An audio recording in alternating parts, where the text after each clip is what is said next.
what are the two? We were talking about this. What were the two best countries in Europe for all the COVID stuff? It was Sweden and Belarus. And Sweden, unfortunately, looks like it is about to join NATO, but Belarus was even better than Sweden. And who's like, in many ways, Putin is, of course, enemy number one, but it's still a little bit impractical to like really, really launch like just a direct color revolution right now. Like they know they're not quite ready for that yet. But besides that, who is enemy number one? It's Lukashenko. They're coming after him in all these ways.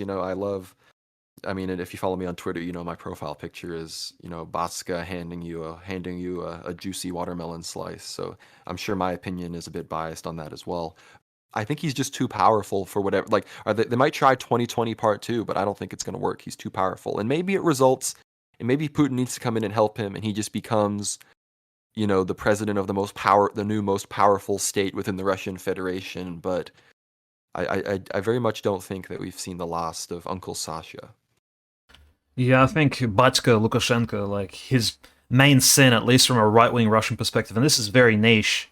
And his greatest failure was not throwing the ring into the volcano of Mordor. This is a Rings of Power reference here. Okay, I'm very in tune with what's happening at the moment in the world. Okay, so Amazon, I am aware of what's happening. But let's just say Lukashenko had the opportunity in the early 90s to actually win the Russian election and run for president of Russia, or even Almost brought that up. Absolutely, like I think people don't realize Yeltsin was not that popular, and the only thing that needed to occur was an actual active politician to stand up to him, and Lukashenko was that man, and he was Isildur at the foot of the volcano, inside of it, and essentially the angel on his shoulder would be like, "Yo, Lukashenko, it's time to step up and just run for Russian presidency in 1991.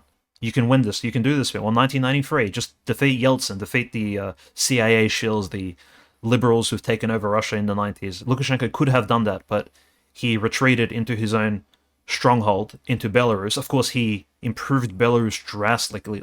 I've had family who visited Belarus several times in the last few years, and they've said the streets are clean. You don't have. It's not like a San Francisco full of homeless people. There's no shit in the streets. It's absolutely like it's very safe. The crime rates are extremely low. The Belarusian police is very active. They have a nice prosecutorial system there. The laws actually work. People follow the law in Belarus. It is a great nation, and it's just very sad that Lukashenko, in a way, at least from a Russian perspective, and I guess a broader perspective, Lukashenko really limited himself.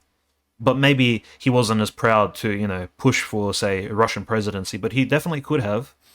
And he could have saved us all a lot of grief, but he chose to improve his own little homeland, and that's essentially what he has done in the last 3 decades now. So, a very commendable character in world politics, and many years to him. And when he does go, he will be remembered fondly. At least among the right wing, the right wing perspective people in Europe. I think he's definitely a character for the age, as someone whose name will be inscribed in the history books.